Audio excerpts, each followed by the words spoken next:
Kita butuh ekosistem untuk supaya kita sebagai entrepreneur tuh bisa hidup. Kalau tadi dikatakan Prof. Aman, bagaimana China itu ekosistem entrepreneurship-nya itu udah gila-gilaan didukung dari semua aspek. Baik itu dari government, dari komunitas, dari entrepreneurship, dari enterprise, ya BUMN-nya mereka, raksasa dari investment-nya mereka, kemudian juga dari akademinya. Wah, inilah yang membuat success story of a country. Ekosistemnya tuh mesti kuat. Ya, ibaratnya kalau kita punya kolam ikan di rumah, gitu kan, itu ada ekosistemnya, ada airnya, ada pompanya, kemudian juga ada tumbuh-tumbuhannya, ada ikannya, ada kodoknya, ada segala macam, ya kan? Itu kita mungkin mulai bikin kolamnya, terus nanti ekosistemnya masuk semuanya tuh. Ada makhluk hidup lainnya, dan mereka bisa hidup dari ekosistem yang tercipta itu. Nah, ini jadi salah satu masalah penting yang saya rasa harus segera ditangani dan kita bisa bantu, bukan hanya komplain ya untuk negara kita. Ekosistem of entrepreneurs-nya ini kuat. Nah, saya akan menceritakan beberapa contoh dari ekosistem ini. Yang pertama, di dalam ekosistemnya sendiri, di dalam korporasi, perusahaan, itu kita juga bisa ciptakan ekosistem entrepreneurship. Saya selalu ditanya gitu ya, ketika kalau membawakan topik entrepreneurship ataupun innovation di perusahaan, saya selalu dibilang gini, Pak, hati-hati Pak ya, jangan terlalu bilang banyak-banyak startup lah atau segala macamnya Pak. Nanti takutnya nih karyawan kita terinspirasi, termotivasi untuk mendirikan startup sendiri, mereka keluar gitu Pak. Oh, pertanyaan saya adalah, lah kenapa mereka harus keluar? Keluar tuh nggak mudah kok, udah nyaman di kantor, udah punya pendapatan tetap, gaji, bonus, wah fasilitas segala macam. Nggak semua orang pengen keluar kok jadi entrepreneur. Nggak semua orang.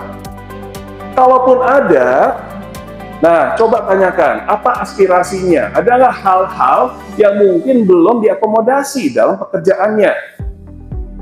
Itu sebenarnya bisa nanti dikelola dalam sebuah program. Seperti contohnya di salah satu perusahaan telekomunikasi seluler yang terkenal, mereka punya program inovasi untuk karyawan internal, dan kemudian hasilnya itu dijadikan unit bisnis yang baru.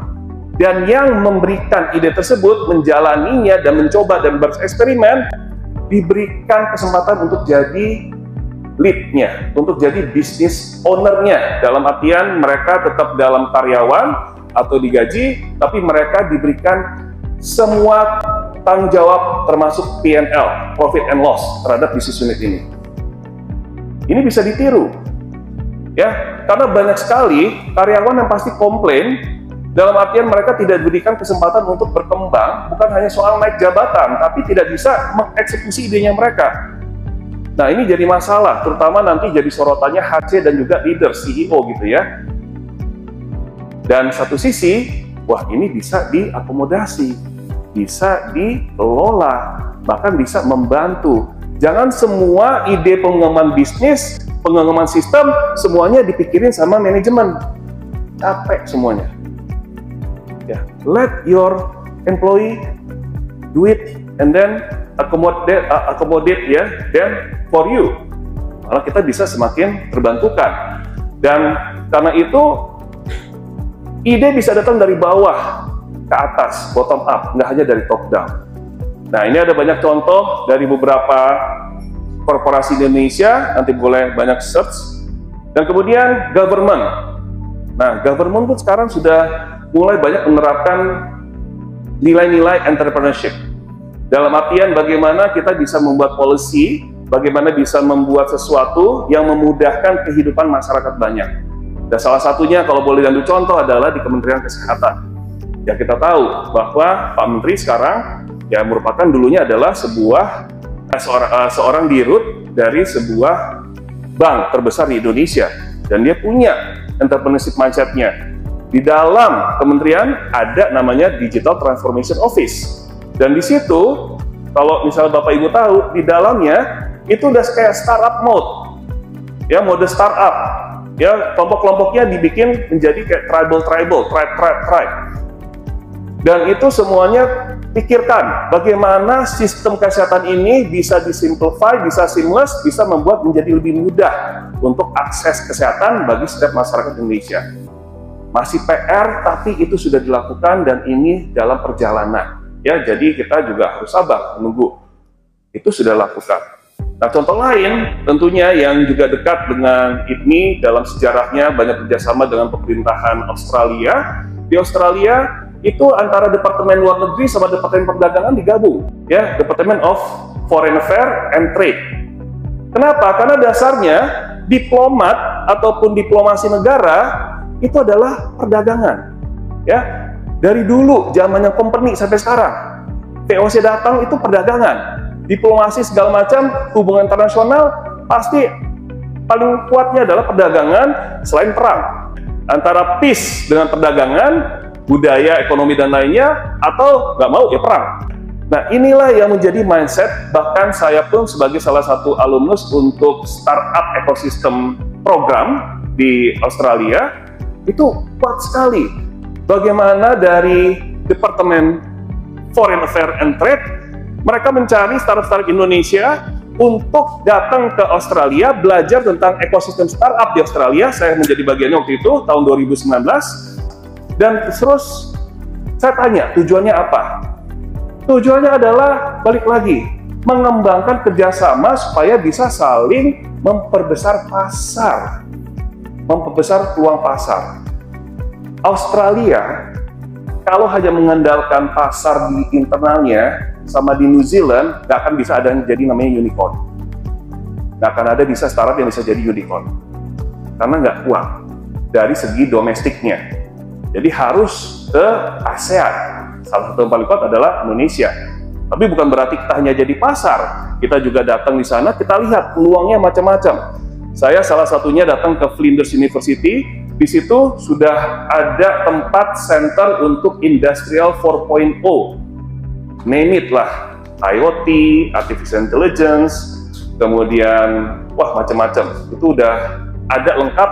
Setiap mahasiswa boleh bereksperimen di sana. Dan itu yang menarik yang saya pelajari dari government dari Australia. Nah, komunitas. Tadi juga telah dikatakan oleh Prof. Aman. Koperasi, ini adalah sosok guru perekonomian Indonesia, ya, yang dibilang bahwa sebenarnya kalau kita nih kumpul dengan sesama orang-orang yang punya satu interest yang sama, kita suka misalnya beternak lele, ataupun misalnya berkebun apa, oh bisa dong kita sama-sama ini urunan, ya. Jadi kan sebagai misalnya koperasi.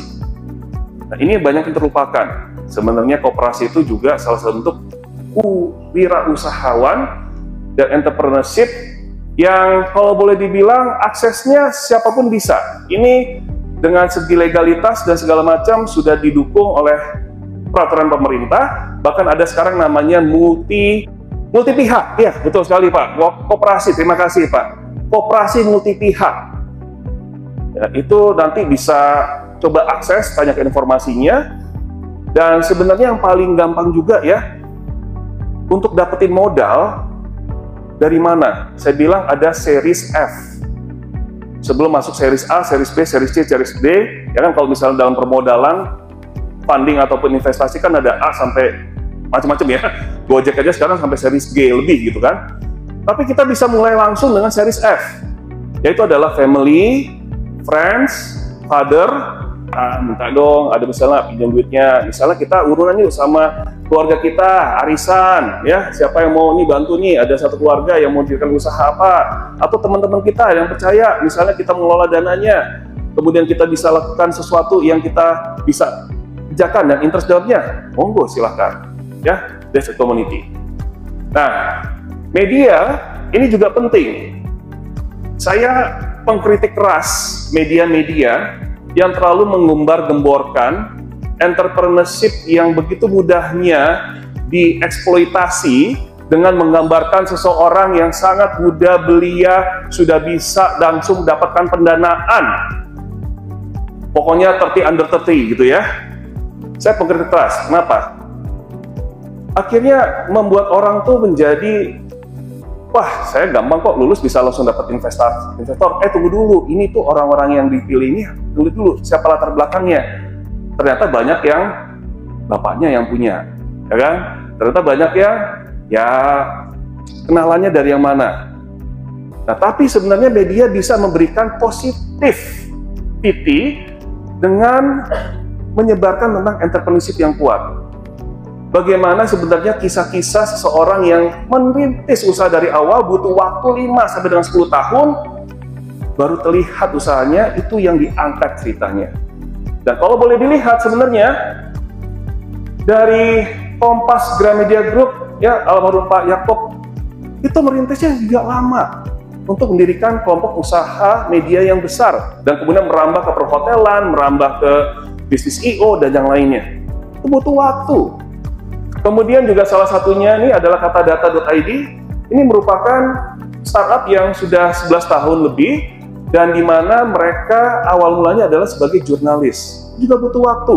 Kemudian diinvest sekarang oleh salah satu venture capital.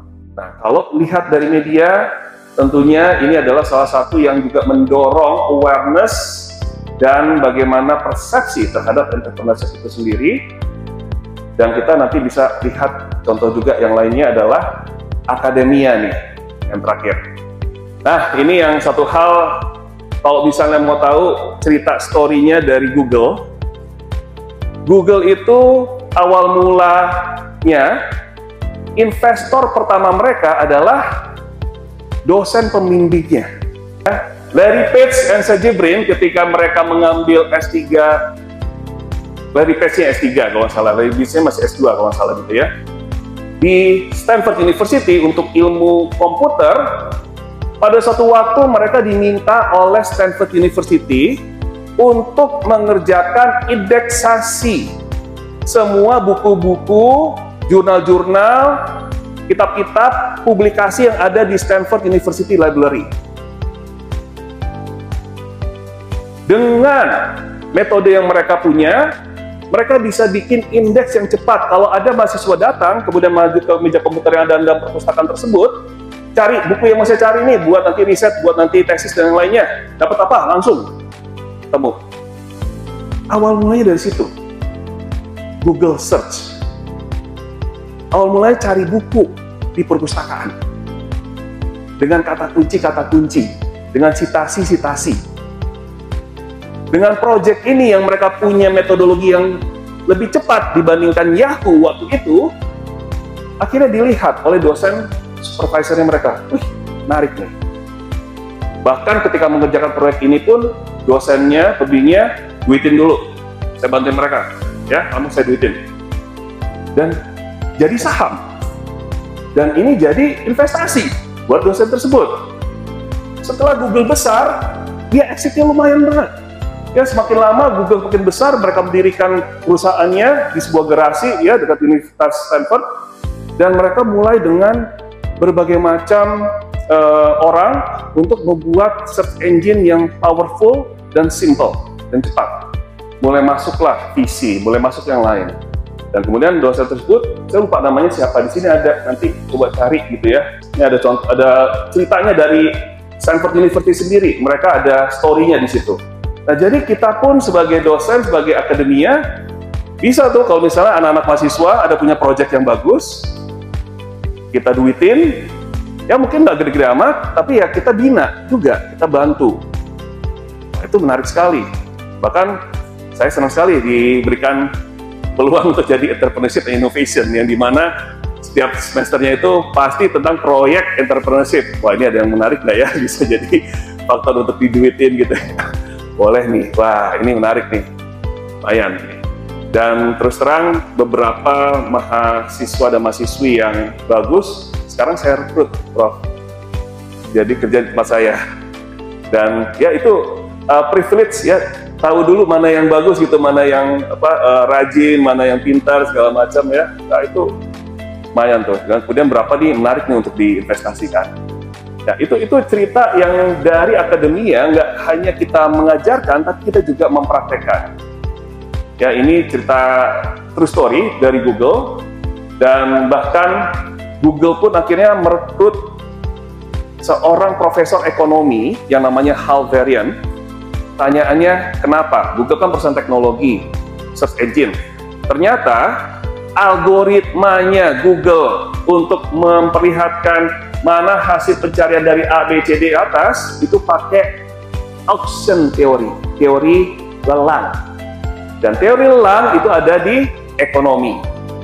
Dan salah satu yang mumpuni pada saat itu adalah Profesor Stanford University namanya Hal Varian. Dialah yang membantu, waktu itu dia sebagai konsultan, kemudian akhirnya dia menjadi chief economist selama berapa puluh tahun, sampai terakhir 2 tahun lalu kalau nggak salah. Jadi lumayan lama, dia 15 tahun lebih di Google. Dia bantu algoritmanya Google. Pakai apa? Teori ekonomi. Jadi banyak sekali sebenarnya teori-teori yang kita pelajari di kampus, itu kalau diaplikasikan jadi cuan. Ya seharusnya jadi cuan, memang benar kan ujungnya ke sana kan. Nah itu satu hal yang sangat menarik sekali. So mungkin terakhir, tadi kalau juga disinggung oleh Prof. Aman adalah kita mulainya dari mana, gitu ya. Kalau untuk entrepreneur sebenarnya kita tidak mulai dari sesuatu yang risetnya sangat mendasar, enggak. Kita mulai dari sesuatu yang sudah bisa diaplikasikan dan kita gunakan dengan kita desain yang lebih baru lagi untuk bisa menjadi cuan. Itu kalau namanya teknologi readiness level, ya itu kita ada di tingkat 4 sampai dengan tingkat 9. Nah ini mungkin agak teknikal sedikit. Yang di pertama ini basic research. Ini benar-benar kita pengen cari tahu. Ini biasanya butuh waktu.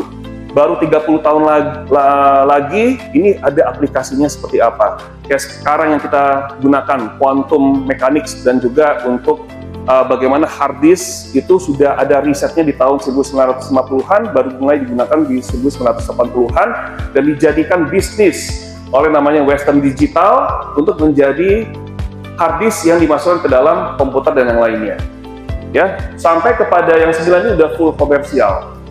Nah ini mungkin lebih teoretikal, tapi intinya adalah mulailah dulu dengan apa yang mudah untuk diaplikasikan, dan dari situlah kita bisa lihat peluang dan kebutuhan dari pasar, dan setelah itu entrepreneurship kita lakukan, dan terakhir adalah entrepreneurship is a journey. So congratulations untuk semuanya untuk memulai yang namanya entrepreneurship mindset kita.